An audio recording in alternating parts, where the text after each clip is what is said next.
Jak nejde? Co nejde? Krásný dobrý den, u telefonu Laura Angeles, Los Angeles. Potřebovala bych objednat matku na magnetickou rezonanci. Někdo od nás z rodiny už volal, prý je nějaký problémeček.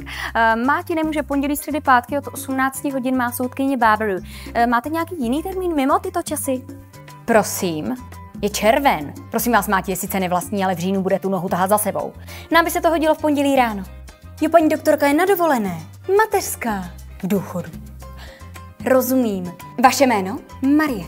Marie Maruško. Mezi námi dvěmi je nepatrný rozdíl. Já svůj život hodlám trávit už pouze pozitivní stimulací. Přes dobré jídlo, sex a krásu. Jinými slovy, nehodlám s váma půl hodiny trávit na telefonu kvůli schněný noze. Zavolat jindy? Je 16:55, co byste chtěla? Vy teď obvoláte všechny pacienty z pondělí a přesunete je na jiný termín kvůli prasklému potrubí v nemocnici. Matku vezmete v 8 ráno na odběry, magnetickou kardiologii i ortopedii. Já si mezi tím dojdu na gyndu a psychiatrii.